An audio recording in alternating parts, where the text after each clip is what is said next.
is Paul. Welcome back to my channel, Cavalier. Today we are going to be talking about a news information that I really think is kind of bad and reflecting worse on games at the same time makes sense with the new transformation that is going in the AAA titles. Now, WHO, the World Health Organization, has termed gaming, video games as a whole, not in terms of AAA games, not multiplayer games, not indie games. No, video games as a whole is addictive and it's in the same category as drugs, alcohol, and stuff like that. So if you take that, how you get addicted is the same thing as when you play a video game. Now, to that, I want to say, what? Really, you think taking a heroin is going to be similar with playing a video game, playing Call of Duty? Are you shitting me? For some of us, games are kind of like a went out thing where we just come home after a fucking frustrating thing, after editing like a video. If we are frustrated, we just put it on rendered, and something happens, the game crashed. Anything. For every profession there is something, that's a tipping point, and after that tipping point everyone has a way to vent it off. And for gamers, it's games. Stardew Valley is the best example that I can give you. Factorial, any sort of these games is kind of like a 12-hour play thing, and then you'll change your life forever. You can just go out and then do it again. Now you can't call that addictive. We know what we are doing, we know what we are getting into. Now they are saying that it's not anything that is, they are not pointing out that's the problem. This, you see the loot boxes there, that is addictive.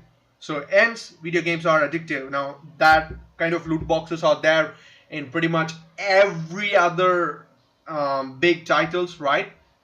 And they're also coming into free to play games, and they are also coming into those indie titles. So it is like slowly crawling into your games, and they are saying that's why it's addictive. Now if that's the case, then I'll understand. But that's not the case. You just say video games are addictive. They are equal to drugs and alcohol. What the fuck you are thinking? I have no idea. But let's just dissect what they have said.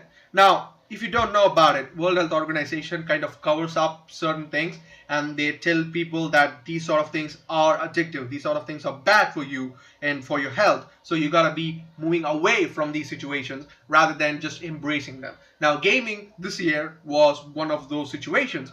Now, I've said this before.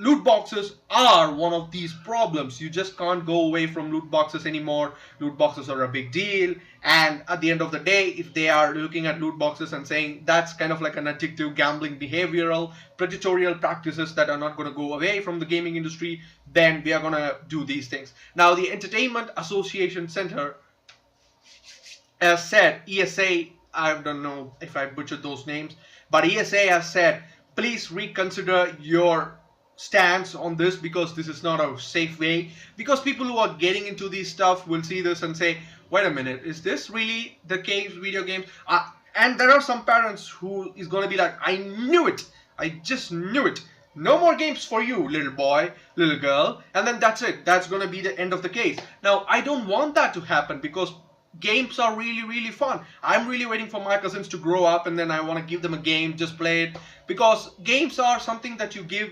and say, oh my god. Like when my cousin, when I was growing up, he said, do you know about Age of Empires 2, buddy? Let's play it. I'll play it for you, I'll show it how it's done. That's it. That's the moment I fell in love in games. So you can't take away those moments, because it's not addictive. Yes, obviously we play a lot of games, but at the end of the day, we know what we are getting into. It's not like drugs, it's not like alcohol, it's not damaging our health. I don't know, because I really don't have anything much to say in this, because it's WHO, and I really want them to change their stance on this, because it's kind of like destructing in terms of the gaming industry. Maybe they're just trying to just have a dent in the gaming industry, because they are the biggest industry there is, not in the entertainment industry, nowhere closer. GTA 5 has single-handedly have more sales combined with Avatar and all the top 10 grossing films. So maybe they're just trying to say, you know what, this is going too out of hands.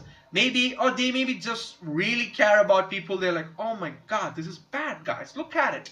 Look at it. It's really bad. So don't do it. That sort of the case. Or maybe they're just morons who just don't know what they're saying, and they have the utmost power of doing things, and they did something stupid like this. Whatever it is, I have no clue because I'm not going to make any assumptions. I'm just stating the news. This is an unbiased situation. Obviously, there might be some biased statements in those in the first 5 minutes of the video, but at the end of the day, I am unbiased because this is a news thing. It's not a discussion thing. If this is a discussion, I would have gone at them with the fucking, I don't know, sledgehammer makes more sense. Syringe makes more sense. World Health Organization, syringe. I don't know what I'm talking anymore, but that's the idea. So I'm going to pass up the question to you. What do you think about this situation? Do they really have to change their stance, or it's kind of like a viable statement? They have their right to say it. You don't have to interfere in it. So at the end of the day, then video games are addictive and bad as alcohol and drugs. Let me know in the comments down below. That would be the question of the hour for you. Hit that like button, share the video with your friends and family. Stop posting around at that subscribe button. Also the notification icon, the bell, hit that. And I'll see you on the next one. Be peculiar, stay peculiar. Join the Cavalier Collective. I'll see you on the next one. Bye. Let it go.